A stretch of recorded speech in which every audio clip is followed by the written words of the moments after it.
आएगी UP model.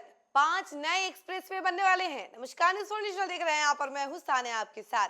Bihar को develop करना है और इसके लिए सरकार नई नई रणनीति अपना रही है। और इसी कड़ी में आपको बता दें कि यूपी मॉडल जो कि यूपी में देखा जाता था, अब वो बिहार में भी देखने वाला है, क्योंकि अब बिहार में यूपी की तर्ज पर ही 5 नए एक्सप्रेसवे बनने वाले हैं, ताकि बिहार को डेवलप किया जा सके और खास तौर पर बिजनेस में डेवलपमेंट हो सके और बिजनेस के लिए एक तरीके से सुचारू हो सके और सभी इलाके जो है एक दूसरे से कनेक्ट किए जा सके। और इसको लेकर जानकारी क्या कुछ निकल कर सामने आ रही है, हम जरा आपको विस्तार से बताते हैं। बिहार में निजी साझेदारी से एक्सप्रेसवे का निर्माण होगा। पथ निर्माण विभाग एक्सप्रेसवे बनाने को उत्तर प्रदेश का फॉर्मूला अपना सकता है।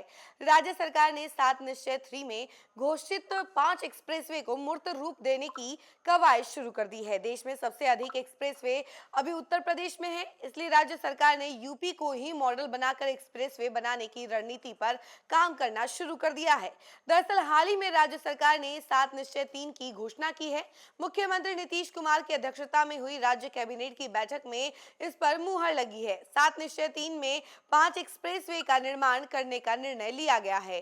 2030 तक एक्सप्रेसवे का निर्माण करने का लक्ष्य तय है। इसे मूर्त रूप देने के लिए पथ निर्माण विभाग ने हाल ही में उच्च स्तरीय समीक्षा बैठक की।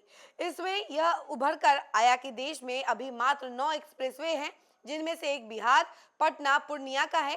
सभी को नेशनल एक्सप्रेसवे दर्जा प्राप्त है। इसका अर्थ हुआ कि इसकी लागत राशि केंद्र सरकार वहन करती है। वहीं राज्य सरकार की ओर से बनाए जाने वाले एक्सप्रेसवे को स्टेट एक्सप्रेसवे का दर्जा मिलता है।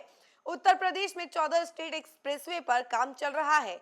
इसमें 4 Yamuna expressway, Purvanchal expressway, Bundelkhand expressway और गोरखपुर लिंक एक्सप्रेसवे चालू है, जबकि जल्द ही गंगा एक्सप्रेसवे शुरू होने वाला है। बाकी 9 एक्सप्रेसवे निर्माण की प्रक्रिया में हैं।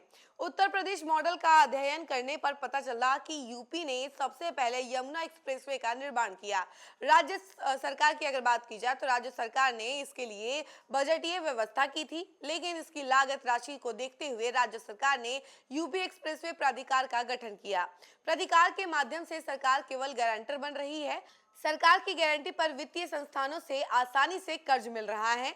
वहीं आपको बता दें कि एनएच की तर्ज पर स्टेट एक्सप्रेसवे पर टोल की वसूली कर लागत राशि की वसूली होती है।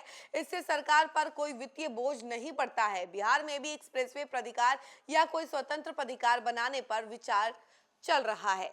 पहली अगर बात की जाए तो वो जो 5 एक्सप्रेसवे बनने वाले हैं, सबसे पहला पटना से पूर्णिया, दूसरा गोरखपुर से सिलीगुड़ी और तीसरा रक्सौल हल्दिया, चौथा बक्सर से भागलपुर, पांचवा वाराणसी से कोलकाता।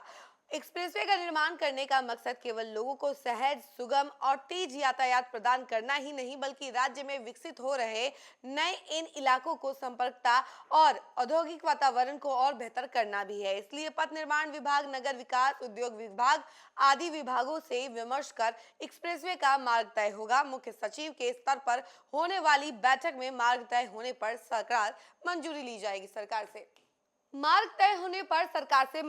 जाएगी। तो देखा आपने कि किस तरीके से यूपी मॉडल जो है अब बिहार में भी देखने वाला है, क्योंकि अब बिहार में भी 5 नए एक्सप्रेसवे बनने वाले हैं। और ये एक्सप्रेसवे इसलिए बनाए जा रहे हैं ताकि बिहार को डेवलप किया जा सके और बिजनेस तौर पर भी इसे डेवलप किया जा सके और जो नए नए इलाके बन रहे हैं उनकी कनेक्टिविटी बढ़ाई जा सके और खास तौर पर बिजनेस के लिए सुचारू बनाने के लिए बिहार में नए नए एक्सप्रेसवे बनाए जा रहे हैं। इस खबर में फिलहाल के लिए इतना ही। ऐसी तमाम अपडेट के लिए जुड़े रहे हमसे और देखते रहे न्यूज़ 4 नेशन। धन्यवाद।